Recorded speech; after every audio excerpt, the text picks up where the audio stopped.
What's up everyone, you're watching Sneaker News on YouTube, and today we're going to take a look at the Air Jordan 13 Flint Gray.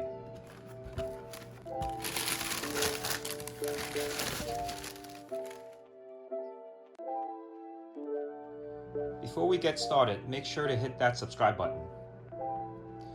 So the Air Jordan 13 Flint Gray will release on May 30th for the price of $190. On May 17th, just before the last two episodes of The Last Dance, Nike Sneakers did a shock drop on them, and that's where we got our pair from. There's been a few releases over the years, starting with 1998, 2005, 2010, and this 2020 version. The reason these are called Flint Gray is this nubuck that lines the bottom half of the shoe and all the way to the back and onto the other side of the shoe.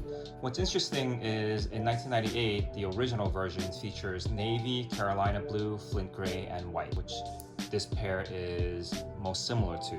You'll see on the box, this pair has the colors navy and university blue. We're actually pretty surprised to see that Flint Gray and white was left out of the details on this box. In the few versions that's released since 1998, only the 2010 does not feature 3M threading. The 98, the 2005, and this 2020 version features 3M. We'll just take a picture so you can see what it looks like.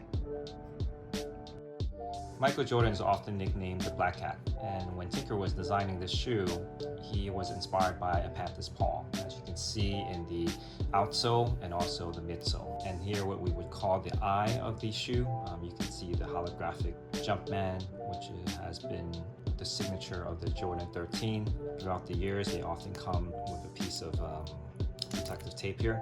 You can take them off. Like most of the Jordan 13 colorways, the Flint Gray is one of the cult favorites, and a lot of people have been waiting for this pair to release again. And with the Last Dance documentary, it was perfect timing to see these guys come back out again. For those of you who are new to sneakers, this is definitely one of the better colorways to pick up. It is a cult classic, a favorite among collectors and Jordan enthusiasts, so this is the pair to pick up. They should be pretty easy to get on release date, so make sure to check out sneakernews.com to get the store list.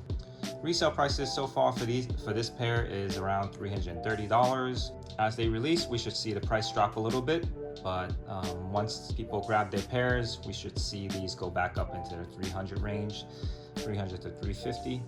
Thank you again for watching our video. If you enjoyed this video, make sure to hit that like button. And before we sign off, make sure to subscribe as well. See you guys next time.